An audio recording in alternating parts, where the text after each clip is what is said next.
Découverte Magazine, Découverte Magazine, le mag qui ouvre les yeux et l'esprit pour découvrir des initiatives du Lot-et-Garonne. Découverte Magazine. Découverte Magazine, présenté par Aurélie Véron.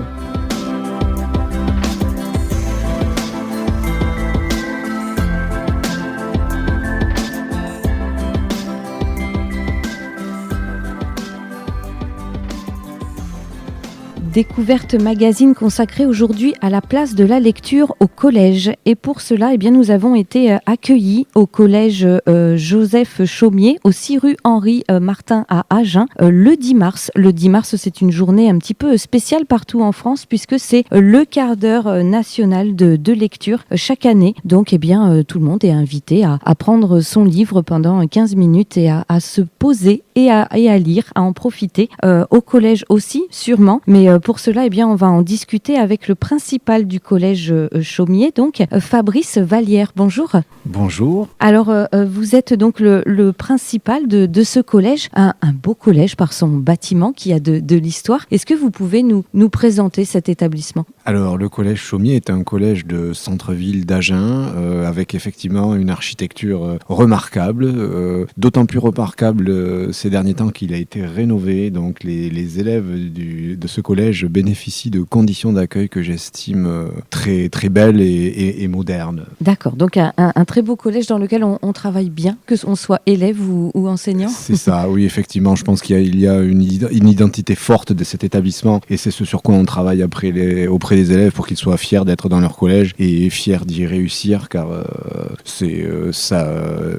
on a de très très bons élèves malgré tout dans ce collège, contrairement à ce que l'on pourrait croire. Alors, on enregistre cette émission en plein cœur du CDI. Pour parler de lecture, c'était le meilleur endroit ? Oh, écoutez, ça peut être le meilleur endroit, effectivement, surtout qu'il est géré par une enseignante très investie sur le thème. On aurait pu prendre n'importe quelle salle de classe, je pense, malgré tout, parce que ce n'est pas simplement un projet de la documentaliste, mais vraiment un projet d'établissement de travailler sur la lecture et de faire en sorte que la lecture soit un objectif pour tous. Ce n'est pas l'apanage de la documentaliste malgré tout, ni cela dit des enseignants de français uniquement. Oui, voilà, tout à fait. La lecture a sa place dans tous les recoins du collège. Tout à fait, oui. On peut vous parler, on peut parler par exemple du travail qu'il y a dans cet établissement sur l'affluence, qui est cette capacité des élèves à lire un texte en un temps donné, mais surtout d'en saisir le sens. Et ça, c'est un projet de cet établissement depuis 3 ou 4 années, puisque moi j'arrive tout juste dans cet établissement, mais je constate qu'il y a un projet fort là-dessus, justement pour prendre en charge les élèves lecteurs qui sont les moins performants à l'entrée en 6e. Donc vous nous avez parlé de ce dispositif. Comment il s'appelle ? C'est le dispositif Fluence ?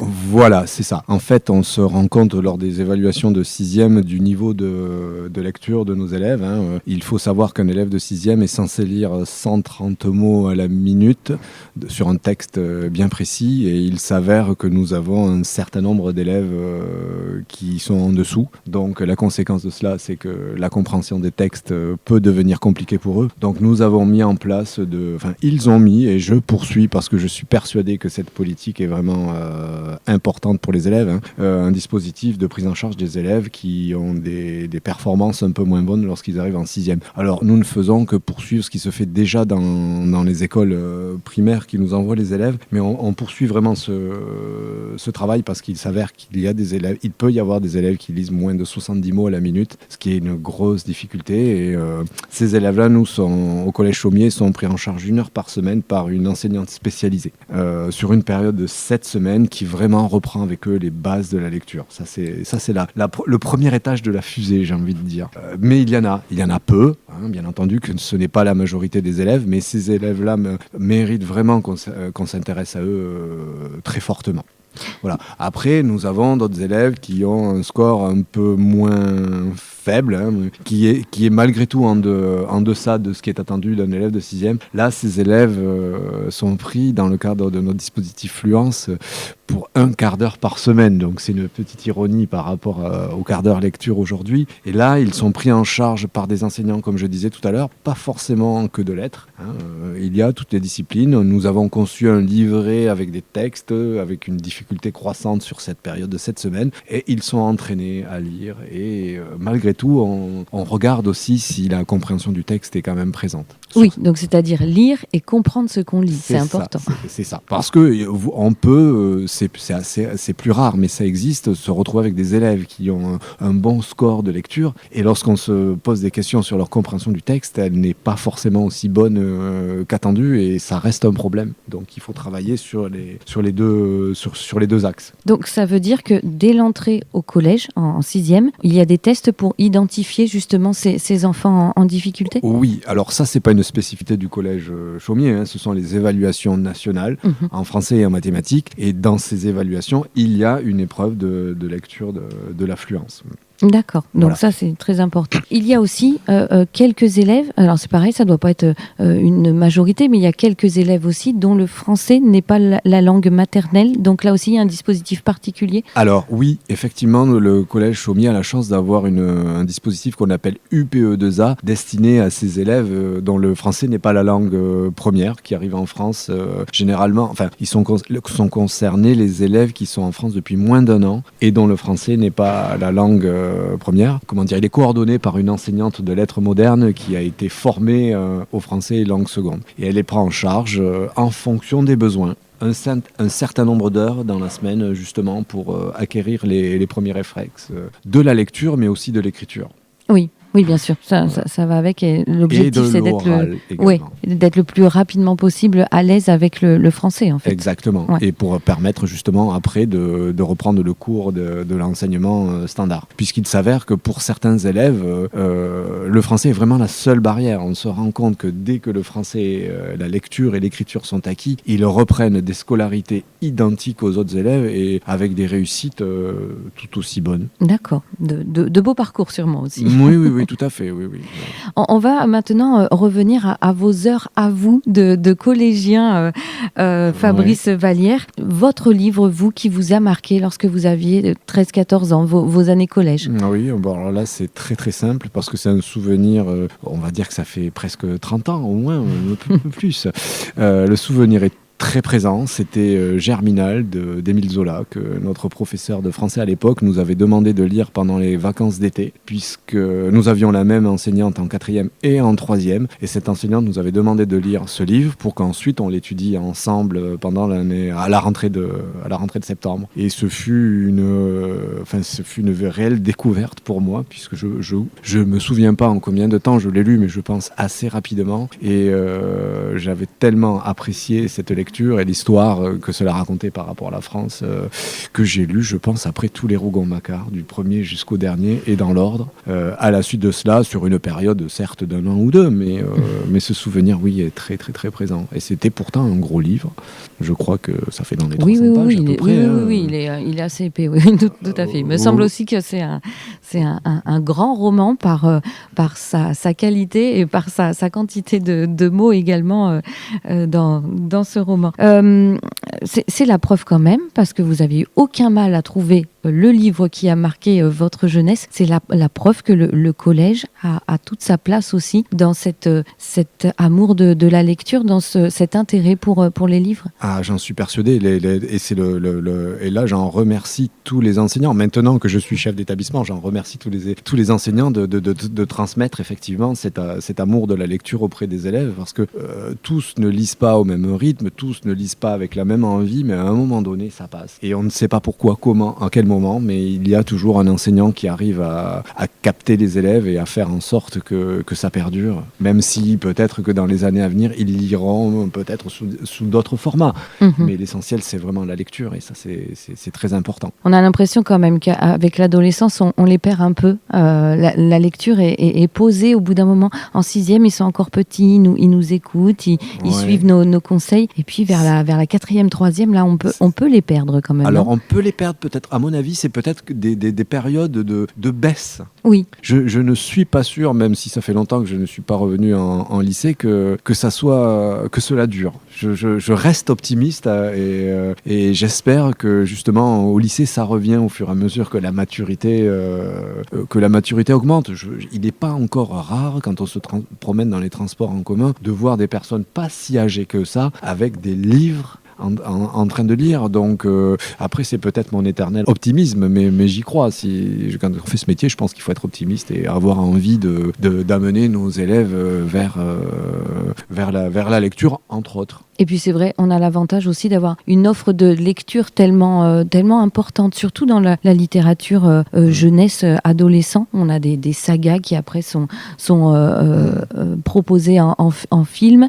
Donc voilà, on espère qu'il y a tout ce qu'il faut pour que nos jeunes continuent d'ouvrir des livres. Alors moi je l'espère, et puis il suffit je pense, de regarder autour de nous ce CDI avec cette offre qui est quand même très très riche et de mettre ça peut-être aussi en relation avec la fréquentation de cet endroit qui est ouvert du matin jusqu'au soir, jusqu'à la fin des cours du moins, et très très fréquenté également sur les périodes entre deux cours, notamment sur la période méridienne. Donc ça nous donne envie d'être optimiste et de continuer tous ces dispositifs. Eh bien, en tout cas, merci beaucoup Fabrice Vallière. Je le rappelle, vous êtes le principal du collège Chaumier à Agen. Et nous, on continue bien sûr d'en savoir un petit peu plus sur la lecture au collège. On donnera la parole à Carole Rouchy, justement, un professeur documentaliste, et puis à des professeurs de lettres aussi du collège, pour savoir un petit peu comment ça se passe au quotidien et quelle est la place de la lecture dans leur classe. Merci à vous. Merci.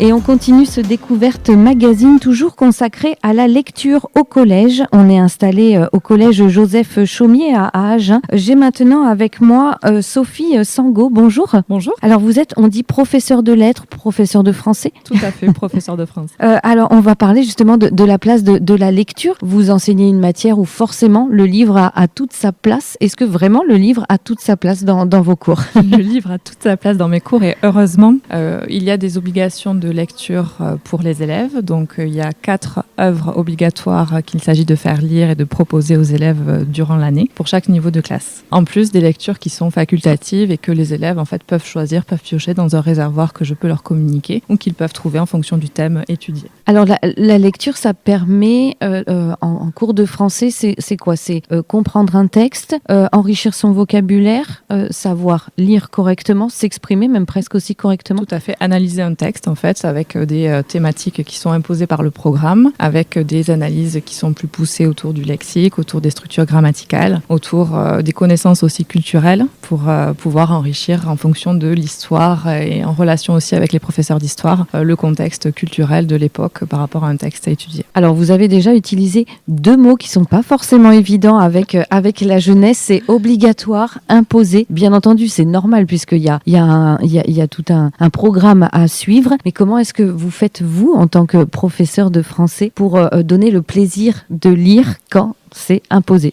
Alors le plaisir, comme vous l'avez dit, doit avant tout rester vraiment primordial pour les élèves et c'est justement par ce biais-là qu'on va essayer de les motiver, de les intéresser. Donc à l'aide de petits défis, de petits projets en fait qui sont motivants pour eux, comme par exemple la création d'un post Instagram pour pouvoir faire un compte-rendu de lecture pour les élèves autour des grandes découvertes que j'ai proposées au 5e, ou alors par exemple des exposés pour arrêter cette fiche de lecture qui est un peu rébarbatif pour eux. On peut leur proposer des alternatives comme des abécédaires à créer par rapport à des mots précis du texte qu'ils ont retenu. Ou encore, avec Madame Rouchy, nous avons mis en place un musée de l'étrange qui permet en fait de proposer un objet en rapport avec une lecture fantastique qu'ils ont faite et qu'ils exposent et qu'ils expliquent comme étant l'œuvre qui les a marqués dans le texte. Donc Madame Rouchy, pour la présenter, on lui donnera la parole dans quelques instants. C'est la professeure documentaliste donc, qui est entre guillemets chargée du CDI, qui est en place au CDI, là où on enregistre d'ailleurs cette émission. Donc le lien avec Madame Rouchy en tant que professeure de français ou professeure du collège même est essentiel. Le lien est essentiel avec elle et du coup elle fait un travail formidable. On travaille vraiment en équipe, ensemble. Elle peut proposer en fait à partir d'une sélection qu'elle aura faite sur un thème particulier que je lui aurai donné aux élèves, avec moi en collaboration pour le coup. Et les élèves peuvent choisir, peuvent s'appuyer sur elle pour pouvoir justement justement être aiguillés dans leur choix de lecture, choix plus pertinent pour eux. Et elle met toute son expertise pour justement les conseiller du mieux possible. Et on travaille beaucoup ensemble lors de différents projets. Projets aussi qui peut être de lecture à haute voix. Et si on parlait à haute voix, pour lequel on a engagé des classes de 5e. Et donc des travaux de recherche informatique aussi ou de préparation à des exposés. Alors on le dit souvent, la lecture vient dès le plus jeune âge. L'histoire du soir, par exemple, avant de s'endormir, est important parce que c'est un moment familial aussi entre parents et enfants. Des rituels aussi qui sont très importants et qui motivent, et qui dès le plus jeune âge en fait apportent le goût de la lecture et favorisent aussi le lien lecture-plaisir qui est essentiel puisqu'il n'y a pas que de l'obligation dans la lecture, on doit transmettre avant tout du plaisir de lire et justement on a réussi quand des élèves peuvent citer une œuvre qu'ils ont aimée au cours de l'année, par exemple, et peuvent nous faire part, eux, de leurs lectures personnelles qui ne sont pas justement obligatoires dans le programme. Et justement, vous les repérez facilement, ces enfants-là, ces enfants qui ont été habitués aux livres dès le plus jeune âge. Vous voyez vraiment la différence dès leur entrée au 6e? Oui, on voit vraiment au niveau du vocabulaire, au niveau du lexique utilisé, au niveau des références aussi qui sont employées par eux. D'après vous, quels sont les freins aujourd'hui, justement, des élèves face à l'ouverture d'un livre? Il peut y avoir des réseaux sociaux, il peut y avoir l'outil informatique, il peut y avoir une petite paresse intellectuelle qui a de plus en plus lieu dans les collèges, notamment par rapport à cette fainéantise d'ouvrir un livre, de faire l'effort de pouvoir lire le soir, lire dans la journée parce que c'est long, parce que c'est rébarbatif et parce que la facilité et un goût d'effort moindre est privilégié. Est-ce que la place du manga, elle est importante aussi, le manga, la BD? Est-ce que c'est un livre, c'est de la lecture aussi? C'est de la lecture aussi, ça compte. Toute forme de lecture est bonne à prendre et stimuler le goût justement de la lecture par n'importe quel biais est essentiel aujourd'hui. Donc si ça passe par le manga, la bande dessinée, pourquoi pas. Ça, c'est important aussi. Très bien. Je pense qu'on a fait un petit peu le tour de toute cette question. Dernière question assez importante et plus personnelle. Vous, dans vos souvenirs de collégienne, est-ce qu'il y a un livre justement qui vous a marqué? Alors, c'était plutôt au lycée. Moi, un livre qui m'a marqué et que j'ai transmis justement récemment aux élèves, c'est Les Misérables de Victor Hugo, qui est vraiment riche et qui fait sens, je pense, pour des élèves pour pouvoir retrouver tout un tas de références et s'ancrer dans une réalité justement un peu trop oubliée. Dès le collège, c'est un livre que l'on peut lire parce que moi, il me paraît, Les Misérables, il me paraît assez Nous l'avons impressionnant. Étudié en 4e et justement, il faut aussi chercher peut-être un effort intellectuel.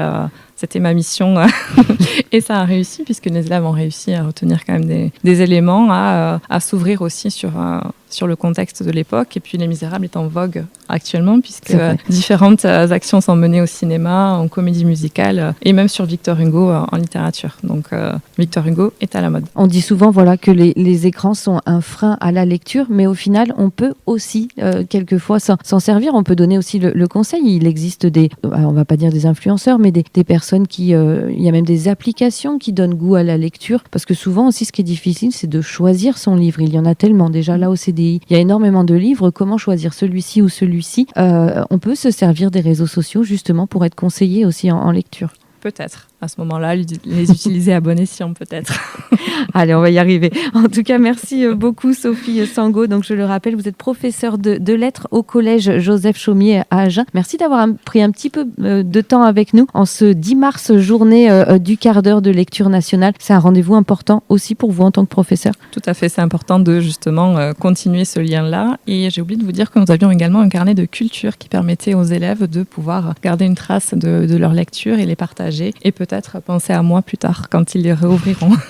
Super. Eh bien voilà, tout plein d'outils pour ouvrir les livres, c'est important. Merci à vous, Sophie Sango. Merci beaucoup à vous. Découverte Magazine, le mag qui ouvre les yeux et l'esprit pour découvrir des initiatives du Lot-et-Garonne. Dans ce Découverte Magazine consacré à la lecture au collège Chaumié à Agen, on va maintenant donner la parole à une personne qui justement est très très importante pour la lecture. C'est Carole Rouchy au collège Chaumié. Carole Rouchy, bonjour, vous êtes professeure documentaliste. Est-ce que vous pouvez, pour commencer, nous raconter un peu votre parcours, comment vous en êtes arrivée là, ici, au collège Chaumié? Alors moi, j'ai aimé lire dès l'école primaire.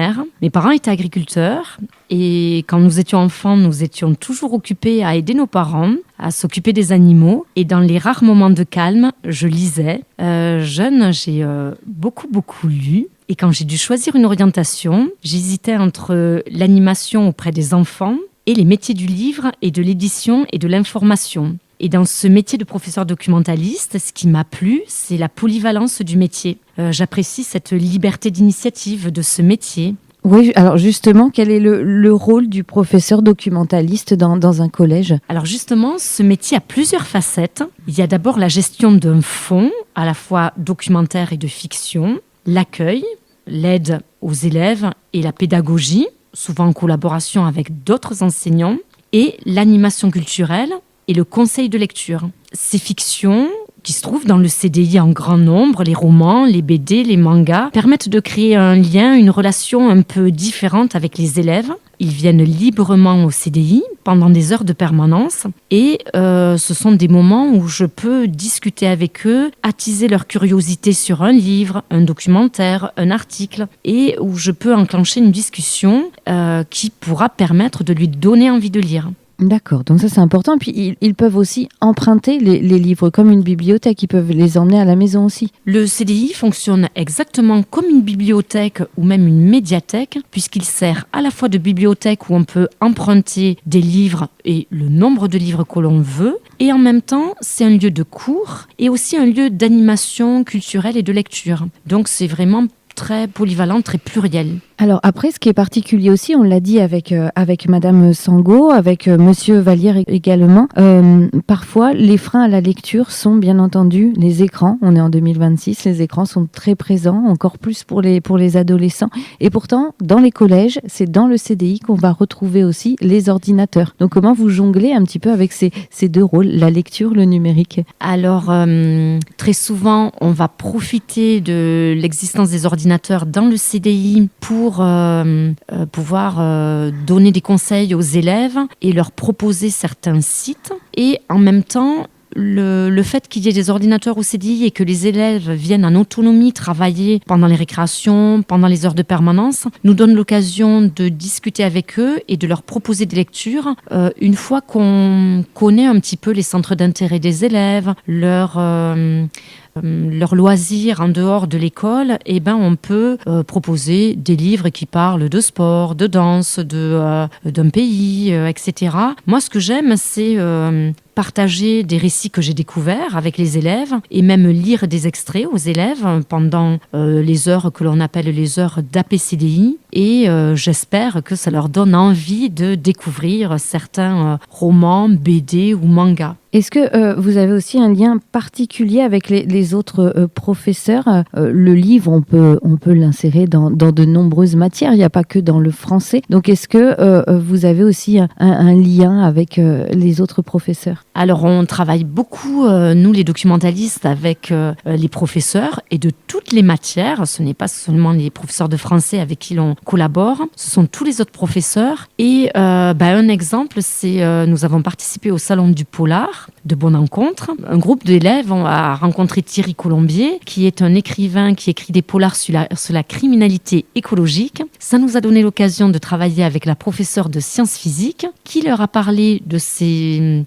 gaz toxiques qui étaient liés à une pollution, qui est la pollution aux algues vertes en Bretagne. C'est le sujet d'un des livres de Thierry Colombier. Et donc les élèves ont à la fois parlé de ce livre en cours de sciences physiques et au CDI pendant les cours d'accompagnement personnalisé. Donc c'est vrai qu'on peut être amené à collaborer dans la lecture avec des professeurs de sciences, de mathématiques, de français, de latin ou d'occitan, parce que les romans abordent tellement de sujets que on peut vraiment parler de lecture quasiment dans tous les cours donnés au collège. Alors donc il y a cette lecture un petit peu imposée dans les cours, mais il y a cette mission de donner envie de lire que vous avez aussi. Alors quelles sont vos astuces justement ? Comment vous donnez envie de lire quand un élève arrive au CDI ? Qu'est-ce qui peut lui donner envie ? Un aménagement spécifique, des actions particulières aussi ? Alors déjà, moi je me suis rendu compte que pour convaincre un élève de lire un livre, il fallait l'avoir lu soi-même et apprécié. Qu'on convaincre un élève, c'est très personnel la lecture, et qu'en fait, le fait d'avoir des relations individuelles avec les élèves pendant les heures de permanence, les récréations, les clubs manga, ou même les heures d'APCDI, c'était important parce que les élèves choisissent un élève par rapport à leur centre d'intérêt, et donc proposer une lecture commune à toute une classe, c'est un peu difficile, je trouve. Par contre, dire à un élève, tiens, tu avais emprunté tel ou tel livre, ça t'a plu, je pourrais t'en proposer un autre qui aborde le même sujet ou qui a un point commun avec ce manga ou cette BD que tu as lu avant. Souvent ça fonctionne. Ensuite, les élèves viennent aussi de façon autonome au club manga par exemple, et le club manga permet aussi à partir des mangas de se plonger dans d'autres types de lectures, des romans ou des BD qui auraient des points communs avec ces lectures-là. Et ensuite, j'organise de temps en temps des petits chocolats littéraires, des cafés littéraires. On prépare quelquefois des salons de la BD comme à Clérac ou à Nérac au CDI. Et si j'organise un petit goûter et qu'en même temps on parle de livres, c'est un moment convivial où les élèves finalement ont un peu plus de plaisir à discuter de livres d'une façon autre que imposée. Et donc le choix d'une lecture plaisir, en fait, c'est peut-être un peu plus facile que avoir des lectures imposées où je leur dirais on va lire tous le même roman par exemple. Donc un concours comme Et si je lisais à voix haute permet aux élèves de choisir eux-mêmes leur roman ou leur recueil de nouvelles, et là c'est vraiment un choix totalement libre de ce qu'ils ont envie de lire à voix haute. Et s'ils ont envie d'un livre particulier qui n'est pas forcément à disposition dans le CDI, est-ce que vous avez possibilité de récupérer d'autres livres? Il me semble qu'il y a la bibliothèque à Villeneuve-sur-Lot, non? Il y a quelque chose comme ça, non? Alors, on a déjà un budget au CDI dont on est libre de faire ce qu'on veut. Donc, quand les élèves me disent j'aimerais avoir le tome 3 de tel manga ou la suite de telle BD ou un roman en particulier, je les commande dans la limite du budget dont je dispose. Ensuite, on travaille beaucoup avec des bibliothèques de secteur. On peut prendre une carte collectivité dans les bibliothèques du secteur, ce qui nous permet d'emprunter, par exemple à la médiathèque d'Agen, 30 livres chaque mois. Donc ce que je ne vais pas acheter parce que je considère que le livre va pas être très très emprunté, je peux aller l'emprunter à la bibliothèque. Je fais un prêt comme si il m'appartenait, ce livre-là, et ensuite je le ramène à la bibliothèque dans les temps. Et donc ça permet vraiment aussi de découvrir des livres qu'on a empruntés par ailleurs et de voir si ensuite ça vaut la peine qu'on l'achète ou pas. D'accord, oui, donc c'est important de le préciser aussi. Et donc, comme les élèves peuvent aussi emmener les livres à la maison, il y a aussi cette gestion comme une bibliothèque de gérer les emprunts et les retours aussi. Oui, de la même façon qu'un bibliothécaire, on gère un fonds et on gère le prêt, c'est-à-dire que tous les livres qui se trouvent dans un CDI sont enregistrés. Les élèves peuvent chercher des livres avec le sujet qui les intéresse ou en connaissant le nom d'un auteur. Il y a un catalogue qui leur permet de faire ça. Et donc nous, on gère le prêt. Et puis en même temps, le fait de gérer le prêt, ça nous donne l'occasion de dire à un élève, tiens, alors tu as aimé ce livre, est-ce que tu as envie d'en lire un autre qui parle du même sujet ou dont les personnages ont un petit point commun avec ce que tu as lu? Et c'est une continuité que l'on crée en fait. D'accord, du format sur mesure. Alors on va maintenant poser la même question que j'ai posée aux autres invités. Carole Rouchy, le livre de votre jeunesse qui vous a beaucoup marqué. Vous avez dit que vous avez beaucoup lu, alors j'imagine le choix peut être compliqué. J'avais beaucoup aimé certains romans historiques parce qu'au départ, en fait, je les avais lus pour mieux comprendre le programme d'histoire quand j'étais en 3e. Et j'avais lu J'avais deux camarades de Richter, qui m'a permis de mieux comprendre la Seconde Guerre mondiale et la vision du nazisme chez les jeunes Allemands. Et c'est ce qui m'a permis aussi de me dire que la lecture permettait quelquefois de comprendre des choses très compliquées. Grâce à une fiction, en fait, on peut mieux comprendre certains épisodes un peu complexes, historiques ou politiques. Et donc, j'avais deux camarades, c'est l'histoire de deux jeunes Allemands qui sont amis et la guerre va les déchirer puisqu'ils n'ont pas du tout les mêmes idées par rapport au nazisme. Et donc, ils vont vraiment se perdre de vue à cause de leurs idées politiques. Et donc, la guerre va vraiment les séparer totalement. Eh bien, en tout cas, merci. Voilà, maintenant, on a envie de le lire, mais c'est l'objectif aussi. C'est votre métier, donner envie de lire. En tout cas, merci beaucoup, Carole Rouchy. Donc, je le rappelle, vous êtes la professeure documentaliste du Collège Chaumier à Agen. Merci.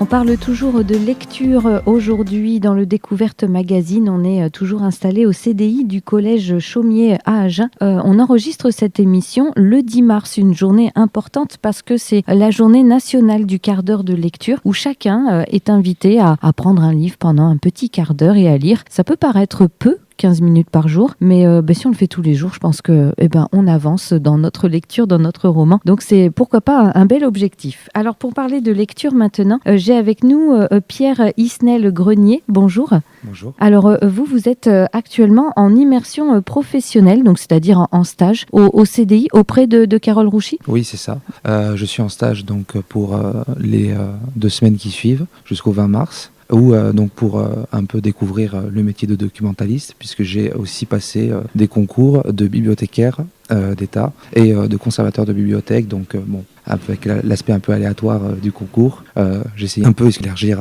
mes horizons.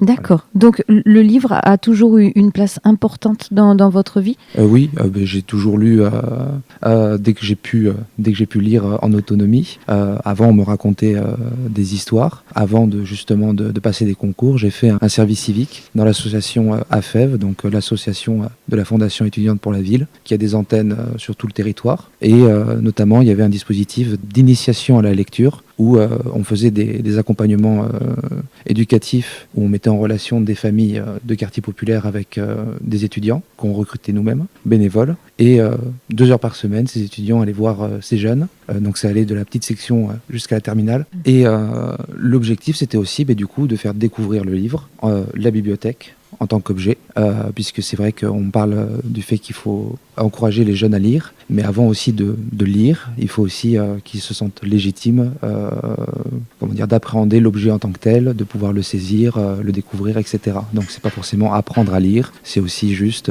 être familier avec l'objet. C'est aussi souvent, alors je sais pas si on peut dire question d'éducation, je trouve que c'est un petit peu fort, mais c'est là aussi où on voit la différence entre les collégiens qui ont eu des parents qui leur ont mis les livres dès le plus jeune âge dans les mains. C'est aussi quelque chose d'important que les parents puissent rendre justement le livre comme un objet commun dans le quotidien en fait. Voilà, c'est ça. Le simple fait juste de lire des histoires aux enfants avant d'aller se coucher, etc., c'est rendre vraiment banal le livre en lui-même. Et donc pour des enfants qui n'ont pas eu l'occasion de lire ou qu'on leur lise des histoires en étant plus jeunes, finalement c'est réapprendre presque à marcher dans le cadre de la lecture, c'est réapprendre les bases que de s'approprier cet objet-là.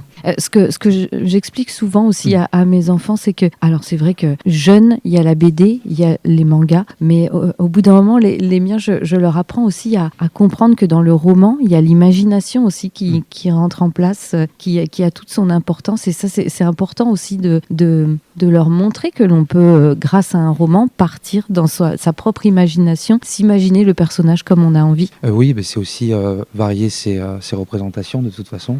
C'est vrai qu'il ne s'agit pas de dénigrer la bande dessinée comme objet littéraire, mais le roman apporte quelque chose que la bande dessinée de toute façon ne sera jamais capable de faire, puisque on est vraiment sur le mot simplement. Oui. Et donc ensuite l'image se construit uniquement par l'esprit du lecteur. Donc c'est vrai que c'est sans comparaison avec la bande dessinée.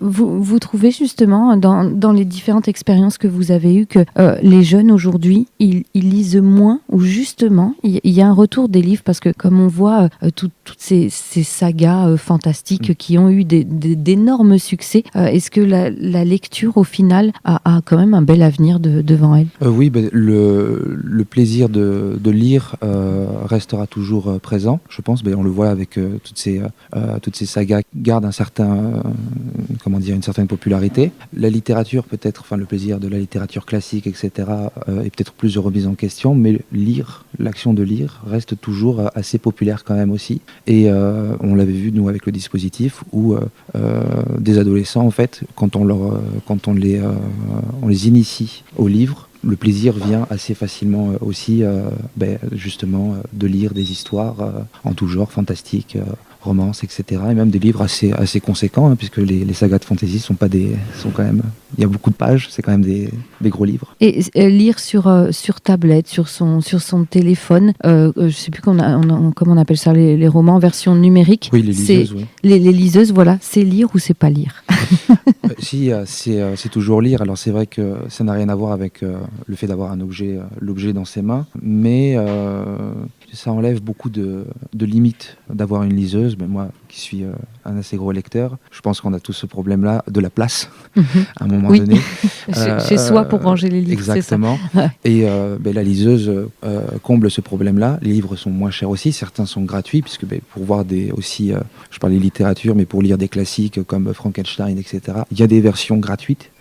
Justement, que ce soit sur Kindle ou en e-pub. Et donc c'est aussi démocratiser la lecture, la littérature, que d'utiliser la liseuse. C'est un outil comme un autre, comme à un moment donné aussi où on avait les livres de poche, où on disait aussi c'était décrié, que c'était justement diminuer la littérature, que de la rendre accessible à petit prix pour tout le monde. Moi je pense que c'est juste un outil en plus. Oui, voilà. En effet. D'accord, donc c'est aussi important. L'essentiel est de lire. Alors on va revenir justement sur vos souvenirs de jeunesse. S'il y avait un livre qui vous a marqué à l'âge du collège?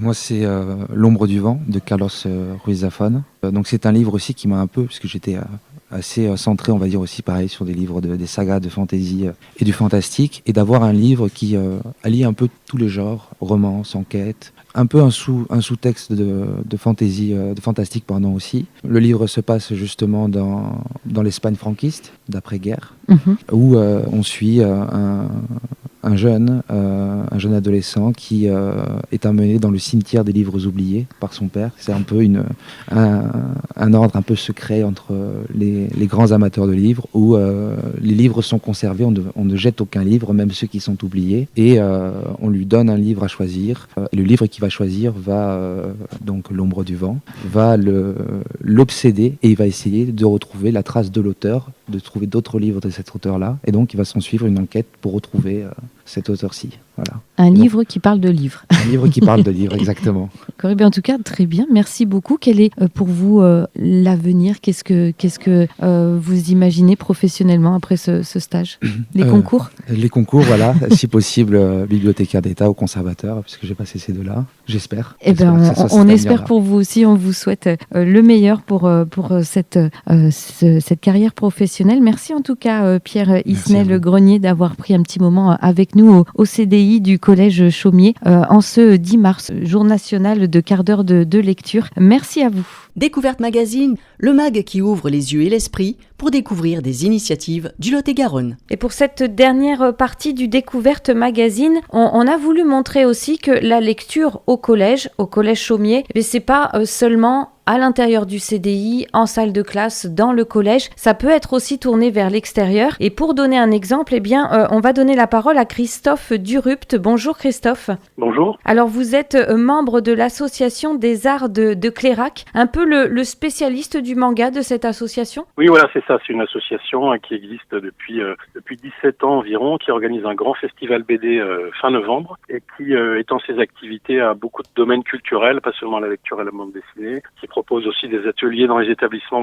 qui rayonnent sur différents niveaux scolaires, du collège au lycée, de l'école primaire au lycée, sur tout le département, voire même un peu plus loin. Et justement, le collège Chaumier, c'est un partenaire de longue date? Voilà, c'est ça, de longue date de l'Assaut des Arts et après en ce qui concerne le manga, puisqu'il participe au prix Minami Manga qui en arrive à sa 15e édition et dont je suis le fondateur avec quelques collègues. Alors il est né dans une autre académie, mais il s'est vite exporté un peu sur toute la Nouvelle-Aquitaine et aujourd'hui il y a environ une dizaine d'établissements qui participent au prix dans le Lot-et-Garonne, dont le Collège Chaumier, qui participe à la fois à la lecture des livres, puisque c'est un prix littéraire qui comporte 9 titres à lire et à la fin de la lecture, c'est une sorte de rallye lecture et à la fin de la lecture des titres, les élèves choisissent leur titre préféré. Mais il y a aussi différentes actions, il y a des rencontres avec des illustrateurs, des mangakas, il y a des conférences qui sont proposées et le festival BD de Clarac par exemple, c'est pas seulement un salon de bande dessinée avec des dédicaces, c'est un festival donc qui rayonne sur le domaine scolaire comme je l'ai dit auprès de la jeunesse et le Collège Chaumier par exemple, il est venu à une conférence d'un mangaka dans le cadre du festival juste avant le salon. Il a aussi donc pu assister à cette conférence. Il a visité les expositions puisque comme c'est un festival, il y a des expositions de différents auteurs qui sont proposées. Donc les élèves ont pu vraiment se plonger dans le monde de la bande dessinée pendant une journée entière. Donc c'était une opération très intéressante pour eux, qui concerne d'autres établissements dans le département. Les jeunes et les mangas, les jeunes et la bande dessinée, on est quand même sur un terrain plutôt conquis. Les jeunes lisent beaucoup de mangas et de BD. Donc vous essayez de les amener quand même vers autre chose. On reste dans le manga, mais différent des grands classiques. Oui, voilà, puisque principalement, ils connaissent certains grands titres comme One Piece ou Naruto, Fairy Tail. Là où il y a le manga n'est pas seulement du manga papier, mais il est aussi il s'étend à des séries en fait, des dessins animés finalement, des animés comme on appelle ça. Et donc les élèves en sont assez friands, ça les amène après vers le manga papier. Donc en fait la volonté du prix Minami Manga et des professionnels, des professeurs documentalistes principalement dans les collèges qui travaillent avec nous, c'est d'essayer de proposer autre chose aux élèves, de les ouvrir un petit peu vers des thématiques qui peuvent avoir une exploitation pédagogique, des thèmes porteurs comme la tolérance, le vivre ensemble, ou alors des thématiques historiques qui permettent de découvrir la culture japonaise aussi de manière plus approfondie. Donc on leur propose aussi des mangas patrimoniaux, donc des mangas, puisqu'il faut savoir que l'histoire du manga, elle est pas seulement, elle commence pas seulement avec le Club Dorothée en France dans les années 80 avec les dessins animés. C'est une tradition de la bande dessinée qui est très ancienne, qui remonte au début du XXe siècle. Donc on leur propose de découvrir un petit peu de manière plus approfondie d'où vient ce manga qu'ils aiment tant, puisque finalement ils en connaissent qu'une toute petite partie et donc c'est notre travail en tant que professionnel de les ouvrir de leur proposer cette ouverture culturelle et de connaissances Et puis d'intervenir dans les collèges, ça permet aussi aux jeunes après d'en parler à la maison et pourquoi pas de venir au festival quand c'est le moment. Ah bien sûr, oui, bien sûr, c'est ce qu'on leur propose. Alors dans les collèges principalement, ce sont des interventions de mangaka, des auteurs de manga, on appelle ça. Donc c'est l'intérêt aussi de leur faire découvrir le manga français parce qu'ils le connaissent un peu moins. C'est développé depuis pas mal d'années, des gens qui sont inspirés de la BD franco-belge et qui sont des fans aussi de manga japonais comme les jeunes. Donc certains mangaka comme Michael Almodovar par exemple cette année qui a fait la conférence et qui est venu faire des interventions dans les établissements scolaires. Alors peut-être pas à Chaumy cette année, mais il y en a d'autres qui sont venus, Elsa Brandt, Louis, il y a pas mal de mangaka français qui sont venus intervenir dans les établissements et ils permettent de comprendre un petit peu et peut-être créer des vocations aussi parfois parce qu'on sait que autour du prix Minami Manga par exemple il y a un concours de dessin, un concours d'affiches pour l'édition qui suivra et sur des thématiques différentes. Par exemple cette année c'était le thème de la maison et donc les élèves s'impliquent vraiment. Il y a des dessinateurs en herbe qui ont beaucoup de talent. On reçoit des dessins de grande qualité et peuvent être accompagnés dans la réalisation de ces dessins, de ces affiches par les professionnels du manga qui viennent leur proposer des choses dans les établissements, des ateliers Je comprends pourquoi alors au CDI du Collège Chaumier il y a de magnifiques dessins sur le thème des animés, des mangas du Japon. Ce sont les élèves qui ont participé et donc on est un petit peu en lien aussi avec vos actions alors. Oui, c'est ça, parce que je sais que Chaumier participe depuis le début au concours d'affiches, alors avec plus ou moins de succès, parce qu'on reçoit tellement de dessins de grande qualité, c'est parfois compliqué. Alors on a établi 2 catégories pour les plus jeunes 6e, 4e, et après à partir de la 3e lycée, mais on reçoit vraiment des choses de très grande qualité. On a des élèves aussi qui parfois se destinent à des carrières artistiques dans le domaine du dessin, du design ou de l'animation. Il y a des échanges aussi avec les écoles, parce qu'il y a des écoles du manga, si on veut parler de cette thématique-là en particulier. Michael Almodovar qui est venu, lui, il a une école dans les Pyrénées, une école d'animation, de dessin animé, de jeux vidéo. Ça intéresse beaucoup les jeunes. Et lorsqu'on va à la Cité de la BD pour les grandes rencontres de Minami Manga à la fin de l'année, au printemps, on est en lien avec une école de manga qui est l'émanation d'une grande école japonaise, qui est la seule en France, qui s'appelle la Human Academy, voilà. Et donc on organise des ateliers aussi avec eux pour les lycéens, voire même les collégiens qui se destinent à devenir dessinateurs, enfin qui caressent ce rêve, puisque c'est un monde qui est un peu compliqué c'est un objectif qui est un peu compliqué à atteindre, mais voilà, ça fait rêver un petit peu les jeunes là qui aiment le manga et qui aiment dessiner. Christophe Durupt, j'ai posé la question à tous nos invités de cette émission. S'il y avait un livre qui a marqué votre jeunesse, ce serait lequel ? Alors moi j'ai une formation, là je parle beaucoup de manga, mais j'ai une formation d'historien. Et moi je vais citer, alors je dirais 2 grands classiques vraiment qui me fascinent absolument, mais c'est vraiment l'histoire de la littérature là, parce que moi je suis un fan de l'Odyssée d'Homère.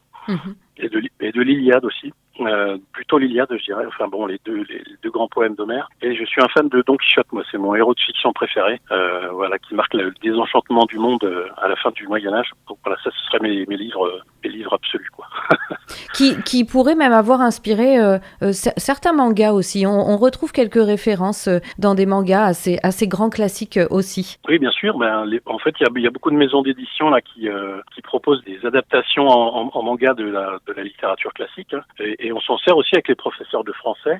Dans mon établissement, par exemple, on a décidé d'acheter des classiques en manga pour essayer de proposer un autre objet à lire pour les élèves qui auraient peut-être du mal. C'est aussi à ça que sert le manga, à proposer d'autres biais de lecture aux élèves, des élèves qui auraient du mal à s'emparer de grands classiques, même seulement des éditions en extrait vers le manga ou la bande dessinée, ça peut être une ouverture qui peut peut-être les amener à la lecture du classique ensuite, mais ouais, c'est un objet intéressant pour nous. Eh bien, en tout cas, merci beaucoup Christophe Durupt, membre de l'Association des Arts de Clairac. Si on veut en savoir plus sur l'association, on peut consulter Internet, il y a un site ? Oui, on peut consulter le site, c'est Clairac BD, tout simplement, vous tapez Clairac BD. Et vous avez le site avec toutes les infos, toutes les animations, les expositions et les nouvelles pour le prochain salon qui devrait être qui aura lieu à fin novembre. Voilà, avec plein de mangaka et de nouveaux BDistes qui vont venir, plein d'actions autour de la lecture. Et pour le prix Minami Manga, vous tapez Minami Manga dans Google aussi, vous aurez toutes les infos sur le prix et la sélection de cette année et bientôt celle de l'année prochaine. Eh bien, encore merci à vous. Merci à vous.